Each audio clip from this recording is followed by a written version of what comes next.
오늘 하나님 말씀은 사도행전 25장 1절로 27절까지의 말씀입니다. 사도행전 25장 1절로 27절까지의 말씀인데 오늘은 10절에서 12절까지 우리 자리에 일어나서 같이 읽도록 하겠습니다.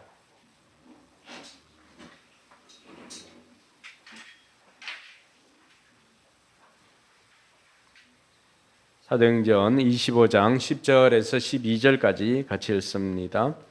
바울이 대답하였다. 나는 지금 황제의 법정에 서 있습니다. 나는 여기서 재판을 받아야 합니다. 각하께서도 잘 아시는 대로 나는 유대 사람에게 조금도 잘못한 것이 없습니다. 만일 내가 나쁜 짓을 저질러서 사형을 받을 만한 무슨 일을 하였으면 죽는 것을 마다하지 않겠습니다. 그러나 나를 고발하는 이 사람들의 고발 내용에 아무런 근거가 없으면 어느 누구도 나를 그들에게 넘겨줄 수 없습니다. 나는 황제에게 상소합니다. 그때 베스도가 배심원들과 협의하고 그대가 황제에게 상소하였으니 황제에게로 갈 것이요 하고 말하였다. 아멘. 어제 저는 텔레비전을 보다가 사람 장래 희망이 식물이 되고자 하는 사람을 봤습니다. 여러분들도 잘 알고 있는 이광수 씨입니다. 이광수 씨. 이광수 씨가 텔레비전에 어제 콩콩 팥팥인가 뭐 거기에 나와가지고 자기 장래 희망은 깻잎이다. 깻잎이다라고 그렇게 이야기를 합니다. 그 이유는 그들이 이제 뜰개에 씨를 뿌리고 또 그 씨를 뿌린 것이 이제 나서 수확을 했습니다. 깻잎도 따고 나중에 시간이 지나가지고 이제 뜰개를 베고는 그것을 털어가지고 들기름을 짜고는 그 들기름 향을 이렇게 맡으면서 하는 고백이 바로 그것이었습니다. 그러면서 하는 이야기가 이 들깨는 아낌없이 주는 들깨다. 왜냐하니까 들깨가 처음에 향을 주고 또 맛을 주고 기름을 주고 또 이들이 들깨를 털 때 그 소리까지도 이렇게 주고 해서 정말 아낌없이 주는 깻잎과도 같은 그런 사람이 되고 싶다라고 해서 이광수가 자기 장래 희망을 깻잎으로 이야기하는 것을 들었습니다. 마침 제가 아낌없이 주는 나무 쉘 번스타인 이야기나 또 이 아낌없이 주는 나무와 비교해서 또 아낌없이 주는 누에도 있습니다. 누에. 그래서 그 누에 이야기를 좀 하려고 했었는데 마침 어제 이광수가 아낌없이 주는 깻잎을 이야기해가지고 옳구나 싶어서 그 이야기를 하면서 시작했습니다. 아낌없이 주는 나무뿐만이 아니라 누에도 우리에게 모든 것을 주고 갑니다. 누에 나방의 유충이 누에입니다. 누에. 우리 친구들 누에 아세요? 하나님 누에 아닌 누에? 그렇지. 누에가 만들어서 그 뽕잎을 먹고 잠을 자면서 누에 고치를 만들지요. 그 누에 고치를 따뜻한 물에 풀어 가지고 벼 그 뿌리를 베고 난 다음에 그걸 가지고 이렇게 따뜻한 물에 있는 그 누에 고치를 풀어진 것을 이렇게 돌리면은 거기 실이 이렇게 하늘 따라옵니다. 그렇게 풀리는 걸 뭐라 그럴까요? 실마리라고 합니다. 실마리가 풀린다. 내용 아시죠? 거기서 나온 겁니다. 그래서 이렇게 풀어가지고 그 첫 올을 감아가지고 그것을 계속해서 이렇게 돌리면은 실이 하나하나씩 풀립니다. 그것을 명주실이라고 합니다. 또 그걸 가지고 천을 짠 것을 여러분들이 잘 알고 있는 비단이 바로 누에에서 나옵니다. 그 누에는 뽕잎을 먹고는 먹고 자고를 반복합니다. 뽕잎을 실컷 먹고 자기 몸에 한 10배 정도 되나요? 그 정도 양을 먹고는 또 잠을 잡니다. 그렇게 잠을 한 사령 4번 뭐 이렇게 정도 자고 5번째 일어나 가지고 또 고치를 만들기도 하고 그렇습니다. 그런데 이런 아낌없이 주는 뭐 누에, 또 아낌없이 주는 나무, 또 아낌없이 주는 뭐 깻잎, 이러한 것들이 특징이 뭐가 있나요? 그것은 아낌없이 주는 사랑이나 아낌없이 주는 나무, 이러한 모든 것들의 공통점은 다 오랜 시간이 걸린다는 것입니다. 여러분, 아낌없이 주기 위해서 나무도 작은 묘목으로 심겨지고는 그것이 자라서 그늘도 주고 또 자기의 나무를 그 몸통도 베어서 이렇게 주기도 하고 또 밑둥치는 거기서 사람들이 와서 쉬기도 하고 하는데 이 시간도 오랜 시간이 걸립니다.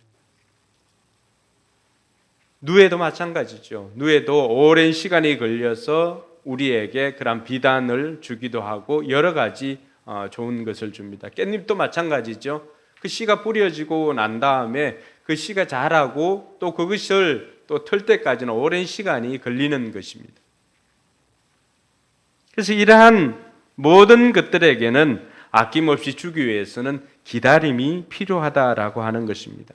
사랑도 마찬가지입니다. 그래서 고린도전서 13장에 보면 사랑장이라고 하는데 그 사랑장에는 뭐라고 말합니까? 사랑은 언제나 오래 참고를 시작합니다. 사랑도 기다림입니다. 그래서 왜 내게 아직도 애인이 없는가 고민하는 우리 청년들이 있다면은 기다림이 부족해서 그래요. 조금만 기다리면은 곧 찾아올 줄로 믿습니다. 기다림은 믿음의 다른 표현이기도 합니다. 인내라고 하는 단어와 믿음이라고 하는 단어가 어원이 같습니다. 그러니 믿음이라고 하는 것은 곧 기다림이라고 할 수가 있습니다. 이 믿음의 가장 큰 적이라고 할 수 있는 것이 바로 조급함입니다. 조급함. 여러분, 운전뿐만이 아니라 우리 인생에도 이 조급함 때문에 우리 인생을 망치는 일들이 비일비재하는 것입니다.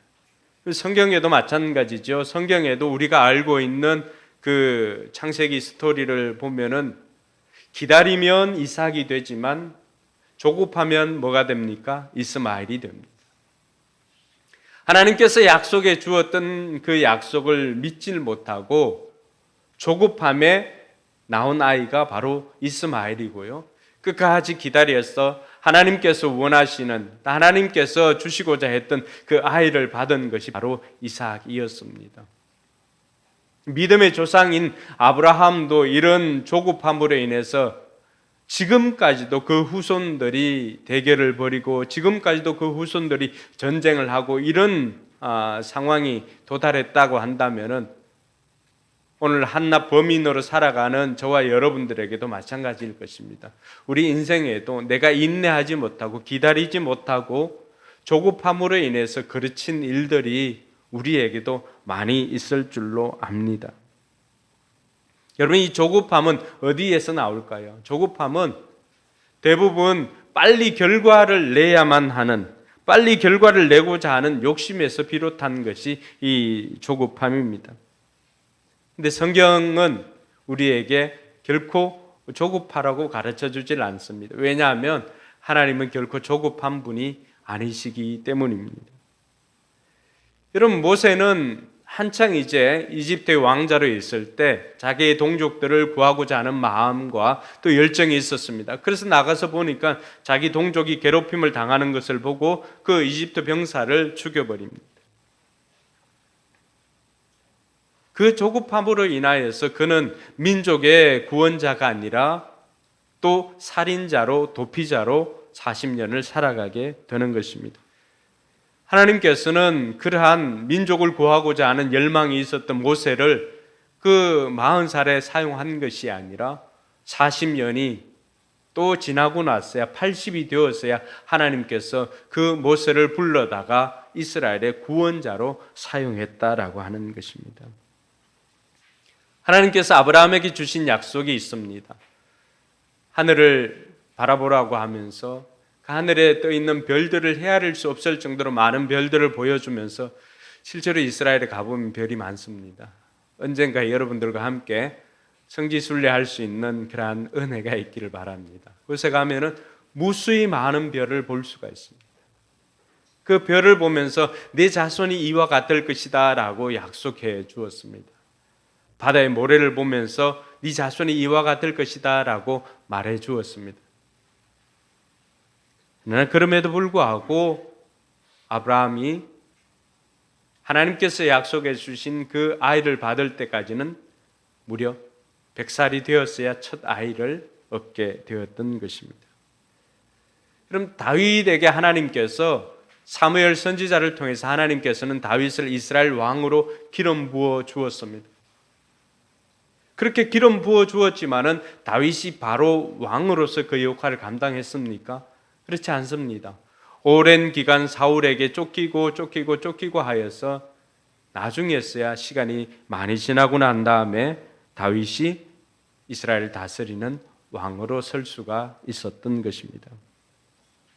하나님께서 이처럼 기다림의 그 하나님이라고 한다면은 하나님의 사람 역시도 기다림의 사람이 되어야 할 것입니다. 오늘 우리가 읽었던 이 본문의 말씀 속에서도 조급함의 유혹을 벗어버리라고 하는 이 말씀을 통해서 저와 여러분들이 기다림의 사람, 믿음의 사람이 될 수 있기를 주님의 이름으로 축원합니다. 오늘 나오고 있는 이 바울, 하나님께서 바울에게 약속한 것이 있습니다. 바울이 고통 중에 있을 때, 또 예루살렘에서 고통 중에 있다가 가이사라로 호송되어서 내려올 때 그 밤에 하나님께서 이 바울을 찾아오셨습니다. 그래서 사도행전 23장 11절에 보면은 하나님께서 그를 찾아와서 이런 말씀을 해주십니다. 같이 한번 읽어볼까요? 그날 밤에 주님께서 바울 곁에 서서 말씀하셨다. 용기를 내어라. 네가 예루살렘에서 나의 일을 정언한 것과 같이 로마에서도 정언하여야 한다. 여러분, 그 밤에 가이사라로 내려왔던 그 밤에 하나님께서 바울을 찾아와서 이 약속의 말씀을 주었습니다. 그러면 여러분 같으면은 이 말씀을 들었다고 한다면은 여러분 같으면은 어떤 생각이 듭니까? 이제 내가 곧 가이사라에서 로마로 가겠구나라고 하는 생각을 쉽게 할 수가 있습니다. 왜냐하면 하나님께서는 약속하신 것을 반드시 이루어 주었고, 또 지금까지 바울의 행적을 통해서 보면은 바울이 선교지를 다니고 그 장소를 옮길 때마다 하나님께서 바울의 마음에 감동을 주시고 때로는 직접 찾아오시고 하셔서 말씀하신 것들을 다 이루어 주었기 때문입니다. 그런데 이 말씀을 읽고 난 다음에 바울이 지금 맞이하고 있는 현실은 어떻습니까? 사도행전 24장 27절에 보면은 그 현실이 우리에게 소개되어지고 있습니다. 같이 한번 읽어볼까요? 2해가 지난 뒤에 보르기오 베스도가 벨릭스의 후임으로 직책을 맡게 되었다. 그런데 벨릭스는 유대 사람의 환심을 사고자 하여 바울을 가두어 둔 채로 내버려 두었다. 현실은 로마에 가지도 못하고 아직도 판결이 나지도 않고 미결수로 그냥 그곳에서 2년 동안이나 사람들 생각에서 사라져버린 듯한 그러한 인생을 살아오는 것입니다. 여전히 가이사라의 미결수 신분으로 잊혀진 존재로 살아가는 것이 바울의 현실이었습니다. 우리 같으면은 쉽게 조바심이 나고 어떤 것으로든 이 난관을 뚫어보고자 노력을 하고 또 어떤 시도도 해보았을 것인데, 그러나 바울의 행적을 보면은 그러한 것이 없습니다. 묵묵히 그 자리에서 다행히 벨릭스가 관심은 없었지만은 이 바울에게 그곳에서 그래도 자유롭게 구금이 되어 있지만은 자유롭게 사람을 만나거나 이러한 것들을 허용했기 때문에 그곳에서 바울은 연구나 또 다른 사람을 위해서 기도나 또 성경을 쓸 수가 있었던 것으로 알고 있습니다. 여러분, 우리도 바울과 다르지 않은 삶을 살아가고 있을 때가 많습니다. 하나님께서 우리에게 우리가 은혜를 받고 기도를 할 때 하나님께서 우리에게 약속해 주신 것이 있을 것입니다. 제게도 언젠가는 하나님께서 책을 쓸 것이라고 하는 그 감동을 주셨는데 오래전에 주셨습니다. 그래서 저는 박사 논문을 가지고 이제 책을 쓸까라고도 생각했는데 그것도 아니었습니다. 근데 그 전에는 이제 최영기 목사님이 편집을 해가지고 개척 가정교회 하는 목회자들 해서 첫 번째 책이 나왔지만은 그때 저는 뭐 조금 우리 교회 이야기만 거들었을 뿐이지 원저자는 아니었습니다. 근데 하나님께서 언젠가는 책을 쓸 것이라고 하는 그런 마음을 주시고 또 그것을 통해서 사람들에게 도전을 줄 것이라고 하는 그 하나님의 마음을 제가 받은 적이 있습니다. 그러나 아직도 이루어지지 않고는 있습니다. 하나님께서 여러분에게도 여러 가지 약속을 해주신 것이 있을 것입니다. 근데 그 약속을 받고 현실을 보면 어떻습니까? 현실을 보면은 여전히 현실과는 그 약속이 많은 차이가 있어 보입니다. 그럴 때 우리에게 필요한 것이 있는데 그것이 바로 기다림입니다. 기다림. 많은 사람들이 그 기다림을 하지 못하여서 그 기다리다 지쳐서 조급함으로 인하여서 우리에게 주신 약속을 거스를 때가 많고 또 비슷한 것을 가지고 이것이 하나님께서 내게 주신 것이라고 착각하며 살아갈 때가 있습니다. 근데 오늘 보면 바울은 결코 조바심을 내지 않고 짜증내지 않고 기다리며 기회를 엿보는 것을 볼 수가 있습니다. 오늘 바울과는 다르게 또 다른 기회를 엿보는 한 무리의 사람들을 성경은 우리에게 소개하고 있습니다. 그 사람들은 바로 유대 종교 지도자들과 대제사장이었습니다. 바울은 기회를 기다렸지만 또 다른 기회를 엿보았던 이 사람들은 호시탐탐 바울을 죽이려고 하는 사람들이었습니다. 이들은 바울이 예루살렘에서 가이사라로 가던 날부터 심지어는 바울을 죽이지 않고서는 먹지도 않고 마시지도 않겠다고 결단한 사람이 40여 명이나 될 정도로 많은 사람들이 바울을 죽이고자 하는데 혈안이 되어 있습니다. 그럼 이제 2년이 지나고 하면은 어느 정도 이들의 열정이 또 꺾일 만도 한데, 그러나 오늘 1절 말씀에 보니까 베스도가 부임한 지 사흘 뒤에 가이사라에서 예루살렘으로 인사를 갔습니다. 그 자리에서 이 유대 지도자들을 만납니다. 왜냐하면 베스도가 이들을 만나서 이들의 협조가 없이는 이들을 통치할 수가 없기 때문에 이들의 협조를 구하러 갔던 것이죠. 그 자리에서 2절에 보면 대제사장들이 뭐라고 말합니까? 같이 한번 읽어볼까요? 대제사장들과 유대 사람의 지도자들에게 그에게 바울을 고발하였다. 그들은 그에게 줄곧 졸랐다. 3절 같이 읽습니다. 그들은 그에게 제발 바울을 예루살렘으로 불러올리라고 간청하였다. 그들은 길에 사람을 매복시켰다가 바울을 죽일 계획이었다. 여러분, 2년이 지나고 새로운 총독이 와서 이제 부임한 지 3일이 되어서 가이사라에서 예루살렘으로 와서 내가 이제 이곳의 총독이 벨릭스 다음으로 총독이 되었으니까 잘 지내봅시다 라고 인사하는 그 자리에서 이들이 그 공식적인 자리에서 뭘 요청을 합니까? 2년 전에 그 구금되어졌던 바울을 예루살렘으로 보내어서 재판을 받게 해달라는 것이었습니다. 네, 이들의 원뜻은 바울을 재판에 세우고자 한 것이 아니라 가이사라에서 예루살렘으로 오는 길에 이 바울을 죽이기까지는 먹지도 마시지도 않겠다고 하는 40명의 특공대를 통하여서 죽이고자 하는 그 계획을 세우고 있었던 것입니다. 결국 베스도가 그것을 허락하지 않죠. 그러니까 베스도는 이들에게 그러면은 가이사라로 와서 당신들이 직접 고발을 하라고 그렇게 이야기를 합니다. 그래서 또 대제사장들과 이제는 종교 지도자들이 와서 여러 가지 죄목을 가지고 그때는 변사 더둘로를 데리고 왔지만은 이번에는 갖가지 죄목을 대어서 죽어야만 되는 죄목들을 다 이야기를 합니다. 근데 성경은 뭐라고 말합니까?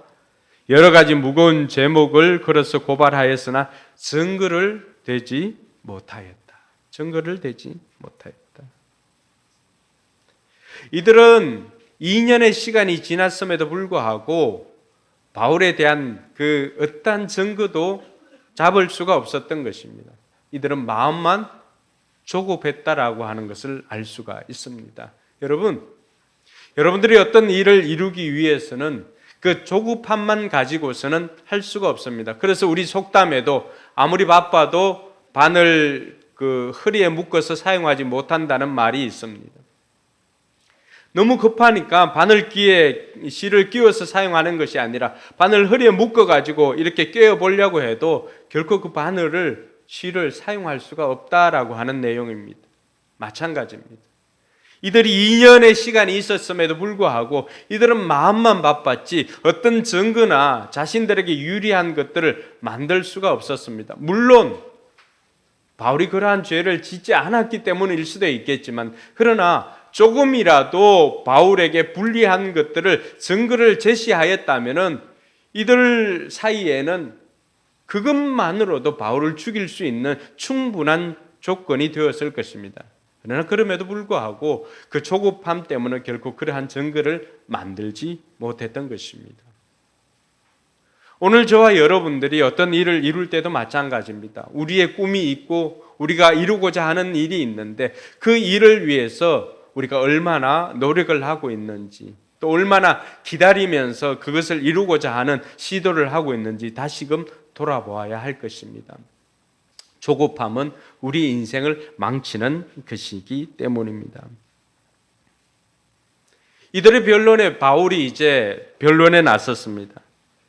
내가 유대 사람의 율법이나 성전이나 황제에 대하여서는 아무 죄도 지은 일이 없습니다라고 이야기를 합니다.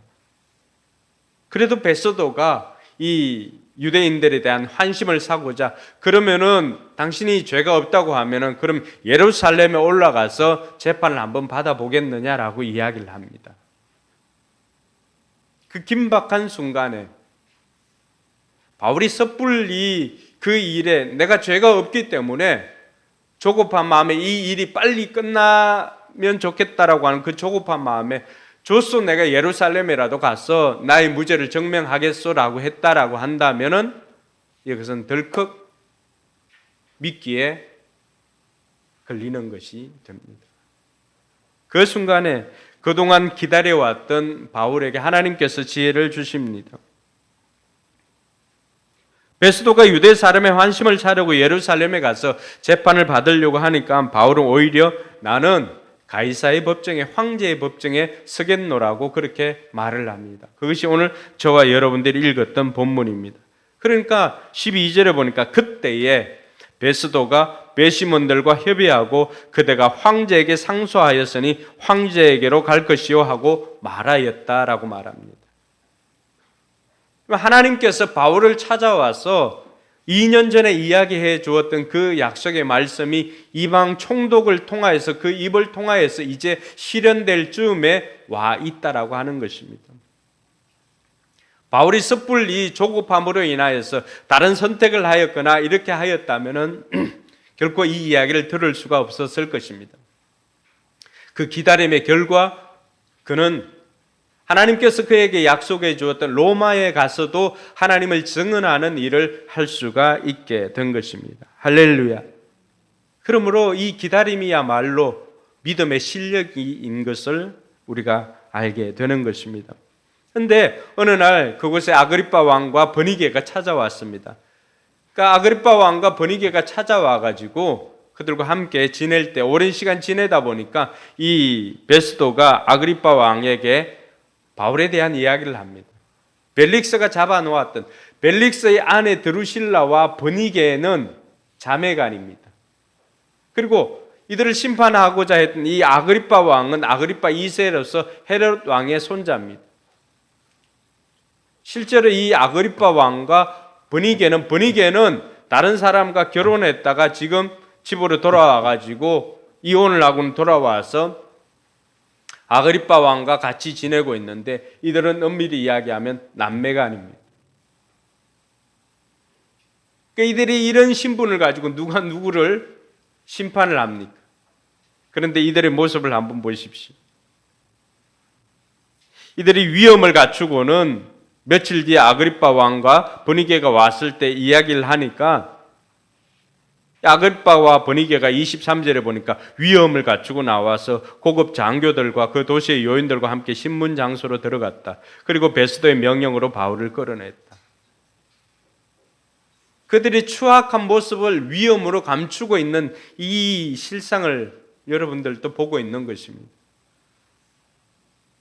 우리에게 손가락질하고 우리에게 정죄를 하는 수많은 사람들, 그들 역시도 자신들의 그 삶이 온전한 채로 우리를 또 우리에게 정죄를 하거나 그렇게 하지는 않습니다.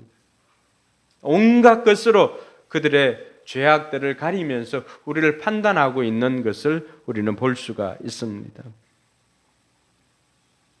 베스도가 볼 때는 분명히 바울에게는 조금도 사형받을 만한 아무 죄가 없다라고 하는 것을 이야기를 합니다. 그리고는 이 사람이 황제에게 상소하지 않았다면 황제에게 보내지 않아도 될 것이었음을 말하고 있습니다.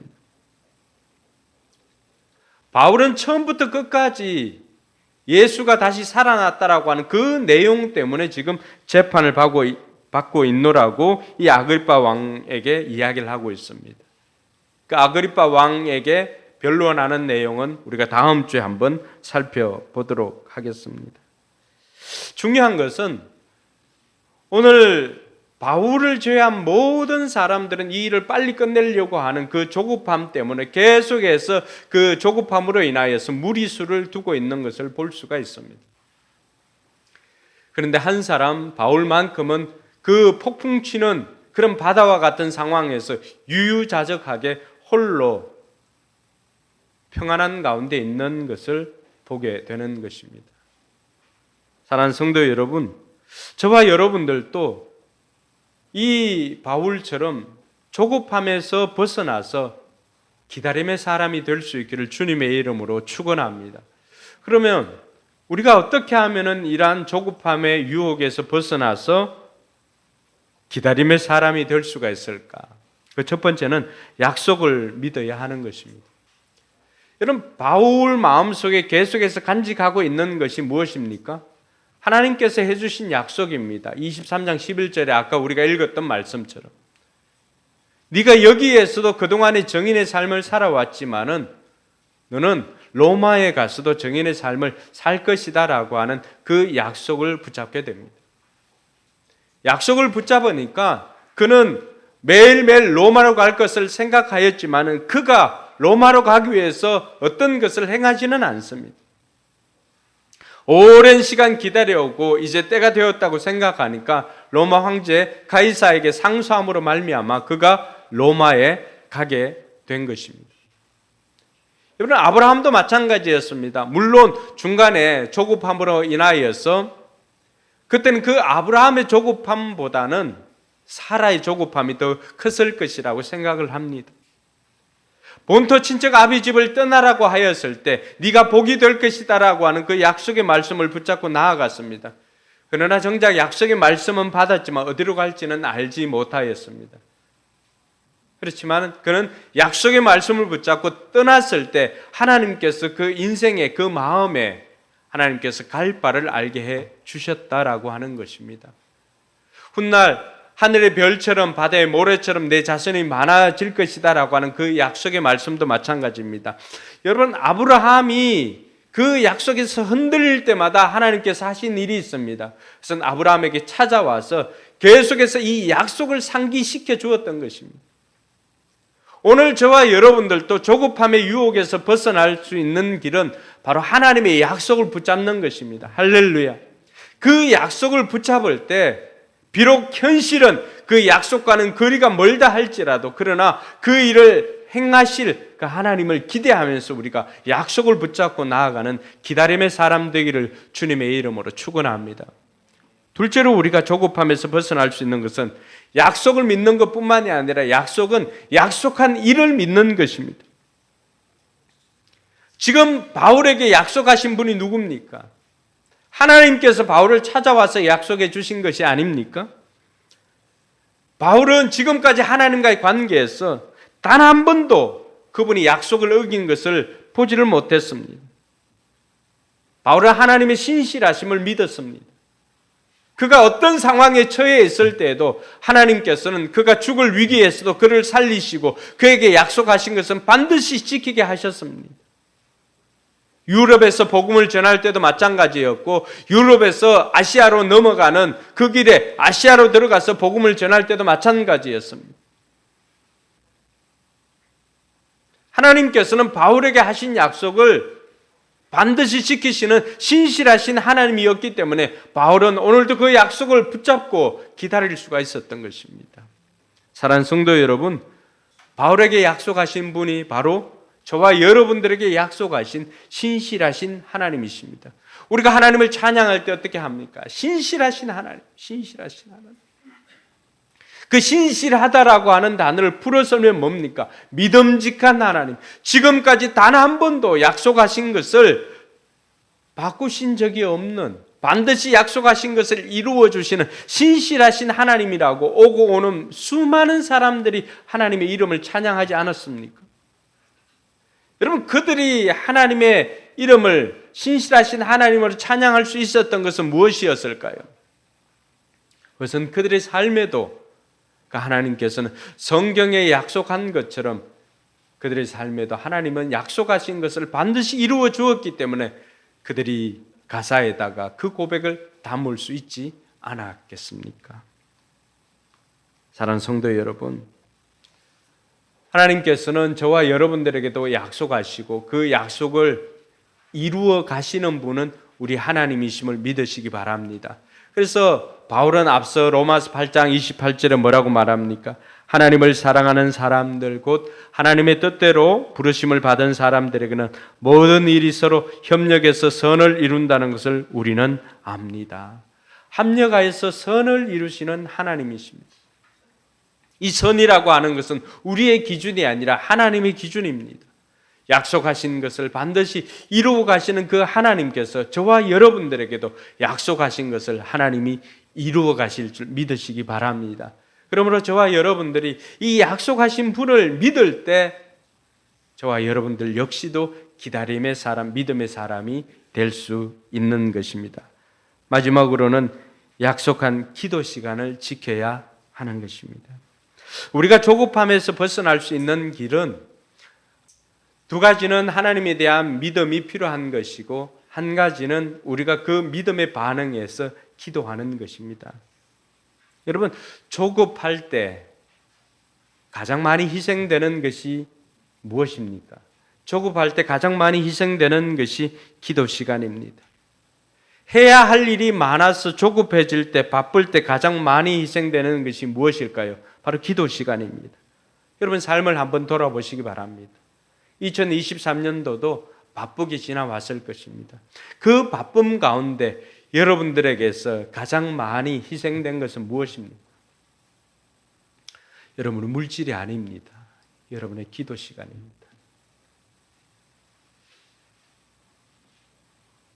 그러므로 저와 여러분들이 조급함의 유혹에서 벗어나기 위해서는 기도 시간을 채우는 연습을 할 때 조급함이 사라지게 되는 것입니다.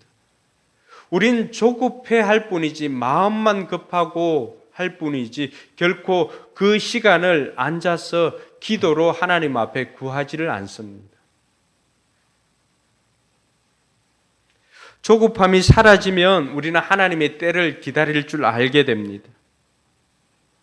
그때는 사역의 열매가 즉시 보이지 않아도 우리는 충성하면서 그 길을 걸어갈 수 있게 되는 것입니다. 사랑하는 성도 여러분, 조급함의 유혹을 벗어버리기 위해서 저와 여러분들이 구체적으로 할 수 있는 것이 바로 이 기도의 시간을 채우는 것입니다. 시작할 때 여러분들도 약속한 시간이 있을 것입니다. 하나님, 올해는 제가 이렇게 기도 생활을 하겠습니다. 하나님, 제가 이렇게 매일매일 기도 시간을 이렇게 할 것입니다. 목자들도 10분 이상 하루에 일주일에 4번 이상 기도하겠습니다. 다 서약을 하고 했습니다. 정작 그 시간을 지키고 있습니까? 그러면서 우리는 하나님 앞에 원망하거나 불평하고 있지는 않습니까? 오늘 이 말씀을 통해서 기다리면서 기도하면서 하나님의 때를 기다렸던 바울처럼 저와 여러분들도 우리의 기도 시간을 채우면서 이 조급함에서 벗어나게 되기를 주님의 이름으로 축원합니다. 이제 한 달이 남았습니다. 한 달 동안만이라도 우리가 다시금 기도의 분량을 채움으로 말미암아서 조급함이 아니라 하나님께서 왜 내 삶에 이런 것을 주시지 않을까? 왜 사업장에 직장에 이런 것을 주시지 않을까? 조급해만 할 것이 아니라 기도의 시간을 채우라고 하는 하나님의 음성에 귀를 기울이고 기도의 시간을 채울 때 하나님께서 어떻게 일하시는가를 경험을 하고 간증할 수 있기를 주님의 이름으로 축원합니다. 우리 아이들은 기도 시간은 안 채워도 잠잘 시간은 꼭 여기 와서 채웁니다. 하나님께서 여러분을 사랑한다는 증거에 사랑하지 않으면 결코 잠을 주시지 않습니다. 사랑하는 성도 여러분, 믿음의 실력은 기다림의 실력입니다. 성경은 어떻게 보면 기다림의 이야기입니다. 예수님께서 이 땅에 오시고 난 다음에 부활하시고는 하나님께로 가서 다시 이 땅에 오실 것이라고 하는 약속을 해 주었습니다. 2000년이 지나고서도 주님께서 오실 날을 기다리고 있습니다. 조급함의 유혹에서 벗어나서 승리를 할 수 있기를 주님의 이름으로 축원합니다. 이번 주일부터 시작해서 예수님께서 오심을 기다리는 대림절, 우리는 잘 지키지는 않습니다. 우리 교단에서는. 그러나 예수님께서 오시는 그 성탄까지 이 기간을 대림절이라고 하고 또 대강절이라고도 표현을 합니다. 이들은 예수님을 기다리며 살았습니다. 신약교회 성도들은 예수님을 기다리며 살았습니다. 그리고 다시 오실 예수님을 기다리며 살았습니다. 그래서 그들의 입에서는 항상 마라나타라고 하면서 주 예수여 어서 오시옵소서라고 그렇게 고백하며 살아왔습니다. 왠고하니까 그들의 삶이 주님께서 오시면 약속하신 그 천국의 삶을 우리가 누릴 수 있기 때문이라고 했습니다. 그들은 하루하루 고난의 시간들을 보냈습니다. 여러분, 초대교회 신약교회 성도들이 얼마나 어려운 시간들을 보냈습니까? 그러나 그들은 늘 행복하였습니다. 왜냐하면 주님께서 자신의 삶을 바꾸어 주었기 때문입니다. 그리고 자신의 삶을 바꾸어 주신 주님을 전하였을 때 다른 사람들도 그 주님을 영접하고 기뻐하는 것을 보면서 그들은 늘 주님과 함께하는 것을 기대하면서 주님 오실 날을 기다렸습니다. 그래서 그들은 마라나타라고 노래할 수가 있었던 것입니다. 다시 오실 주님을 기다리는 것은 이제 우리의 일이 되었습니다. 여러분, 주님께서 언젠가는 이 땅에 다시 오실 때인데 다시 오실 때 우리는 그 주님을 맞이할 때 부끄럽지 않아야 할 것입니다. 언젠가 텔레비전에 이산가족 그 이야기들을 저희 때는 많이 보았습니다. 30도시가 나와서 비가 오나 눈이 오나 뭐 그런 노래도 부르고 잃어버린 30년인가요? 뭐 하여튼 뭐 그런 노래도 부르고. 그때 언젠가 텔레비전을 보면서 한 그 할아버지 할머니가 그렇게 반갑게 맞았는데도 서먹서먹하면서 서로 이렇게 다가가지 못하는 그 모습을 본 적이 있습니다. 할머니는 북한에 계시고 할아버지가 먼저 남한으로 내려와 가지고 지내다가 다시 만날 것이라고 하는 그 약속을 하고는 헤어졌지만은 그러나 그 기다림에 끝까지 기다리지는 못하고 각자 가정을 이룬 것입니다. 그렇게 하고는 이제 기회가 되어서 만날 시간이 되었는데 그 앞에 가니까 서로가 서로에게 부끄러운 만남이 되었던 것입니다. 여러분, 우리의 사랑이 이렇게 되지 않기를 바랍니다. 하나님께서 우리를 위해서 독생자 예수도 아끼지 않고 내어주셨습니다. 그리고 예수님께서 저와 여러분들을 대신해서 십자가를 지시고 그 죄값을 다 담당하였습니다. 그리고는 부활하셔서 우리에게 소망을 주시고는 천국을 준비하러 가셨습니다. 그 주님께서 언젠가는 이 땅에 다시 오실 때인데 그때 우리가 그 주님을 맞이할 때 그 주님을 맞는 것이 부끄럽지 않아야 할 것입니다. 그러므로 저와 여러분들은 지금 당장이라도 주님 오시면은 언제든지 마라나타 주 예수여 어서 오시옵소서라고 하면서 우리의 삶을 주님 기다리는 삶으로 준비하며 살아야 할 것입니다. 그것이 재림을 당하는 성도가 아니라 재림을 기다리는 성도의 삶입니다. 죽음을 당하는 사람의 삶이 아니라 죽음을 기다리는 사람의 삶이 되어야 할 것입니다. 우리의 인생이 조급함의 유혹에서 벗어나서 늘 이 기다리는 사람, 그 기다림의 믿음의 실력을 가지는, 그리하여서 그 기다림으로 말미암아 승리하는 저와 여러분들이 되기를 주님의 이름으로 축원합니다. 이번 한 주뿐만이 아니라 오는 한 달 동안 주님의 재림을 기다리면서 성탄의 기쁨을 누리는 저와 여러분들이 되기를 주님의 이름으로 축원합니다. 기도하겠습니다.